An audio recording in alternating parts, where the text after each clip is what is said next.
বাংলাদেশ জাতীয়তাবাদী দল বিএনপির ৪৭তম প্রতিষ্ঠা বার্ষিকী উপলক্ষে চাঁপাইনবাবগঞ্জের শিবগঞ্জে বর্ণাঢ্য র্যালি অনুষ্ঠিত হয়েছে। বুধবার বিকেলে উপজেলা বিএনপির আয়োজনে শিবগঞ্জ স্টেডিয়াম মাঠ থেকে র্যালিটি শুরু হয়ে কোর্টবাজারে সংক্ষিপ্ত আলোচনা সভার মধ্যে দিয়ে শেষ হয়।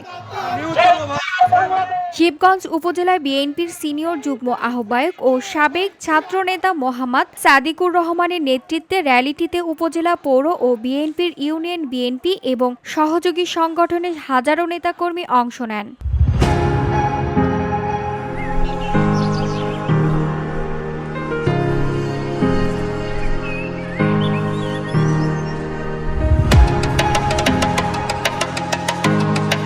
আলোচনা সভায় মোহাম্মদ সাদিকুর রহমান বলেন, দেশনেত্রী খালেদা জিয়া ও ভারপ্রাপ্ত চেয়ারম্যান তারেক রহমানের নেতৃত্বে গণতন্ত্র পুনরুদ্ধারের আন্দোলনে সবাইকে ঐক্যবদ্ধ হতে হবে। শহীদ প্রেসিডেন্ট জিয়াউর রহমানের আদর্শকে ধারণ করে দেশের গণমানুষের অধিকার আদায়ের সংগ্রাম চালিয়ে যেতে হবে। তিনি আরও বলেন, একটি মহল পরিকল্পিতভাবে নির্বাচনকে বানচাল করার ষড়যন্ত্র করছে। বিএনপি দেশের সাধারণ জনগণকে সঙ্গে নিয়ে যে ষড়যন্ত্র পরিহত করবে, আমাদের হাইকমান্ড যাকে মনোনয়ন দেবে আমরা তার পক্ষে এবং ধানের শীষের বিজয়ের জন্য সর্বশক্তি দিয়ে কাজ করব।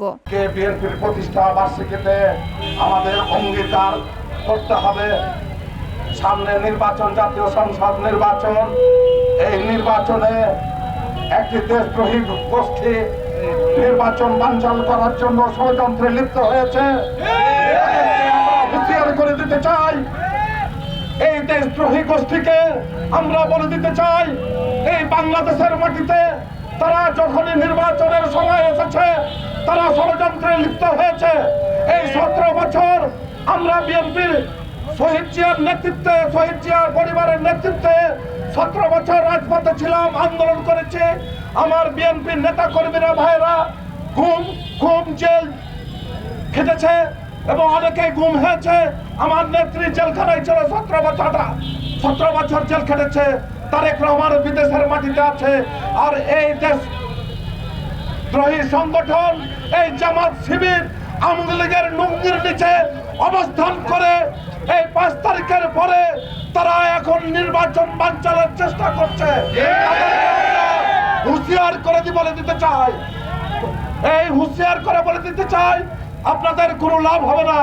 আমাদের বিএনপি এই দেশ স্বাধীন করেছে, এই দেশের লাল সবুজের পতাকা রচিত করেছে, সেহেতু পুরো ষড়যন্ত্র বিএনপির নেতা কর্মীরা সেটাকে প্রতিহত করবে এবং বাধা দেবে।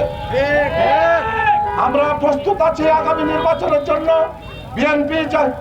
বিএনপি হাইকমান্ড যাকে নমিনেশন দিবে আমরা তার পক্ষেই নির্বাচন করব। VOD Bangla news desk.